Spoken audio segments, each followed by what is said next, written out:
আসসালামু আলাইকুম। আজকে আমি এই যে কচু শাক রান্না করব। তো শাকগুলি আমি পরিষ্কার করে ধুয়ে তারপর কেটে নিয়েছি। তো আজকে কি দিয়ে রান্না করব দেখি ফ্রিজে কিছু আছে কিনা। তো ফ্রিজে ছিল এই যে কিছু দেশি চিংড়ি মাছ। তো এই চিংড়ি মাছ দিয়ে আজকে কচু শাক রান্না করব। তো মাটির চুলায় আমি কচু শাকটা বসায় দিয়ে তারপর দিয়ে দিচ্ছি উপর দিয়ে লবণ দিয়ে ঢেকে তারপর আমি সিদ্ধ বসিয়ে দিয়েছি। এদিকে আমি পেঁয়াজ রসুন সাথে একটু আদা শিলপাটায় বেটে নিয়েছি। এই যে কচু শাকটা একটু নেড়ে চেড়ে দিচ্ছি।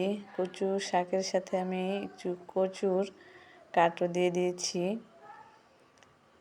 তারপর যখন এরকম সিদ্ধ হয়ে যাবে পানিটা আমি শুকিয়ে তারপর একটু থেতলে নেব।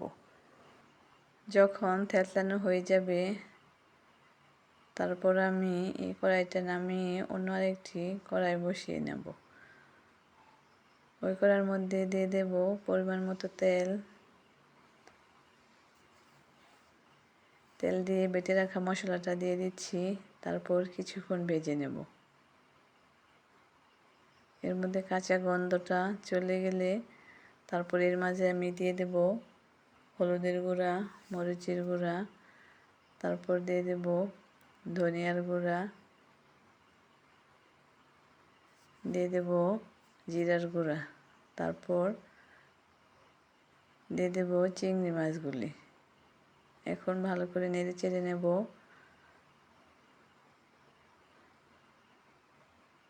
তারপর এর মধ্যে আমি একটু পানি দিয়ে চিংড়ি মাছগুলি ভালো করে কষিয়ে নেব।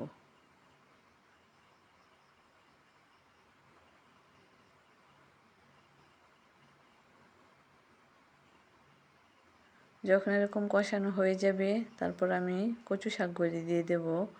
সিদ্ধ করে রাখা কচু শাকগুলি একটু একটু করে সবগুলি দিয়ে দেব। দিয়ে তারপর আমি ভালো করে মশলার সাথে মিশিয়ে নেব। মিশিয়ে আস্তে আস্তে কিছুক্ষণ জাল করব।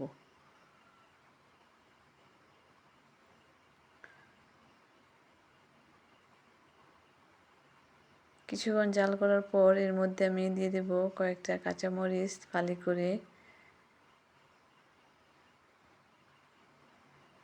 তারপর নেড়ে চেড়ে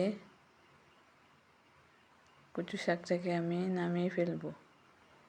হয়ে গেছে আজকের অনেক মজাদার পুষ্টিগুণে ভরা কচু শাক। দেখেন কতটা লোভনীয় দেখাচ্ছে। খেতে কিন্তু অনেক অনেক মজা হয়েছিল।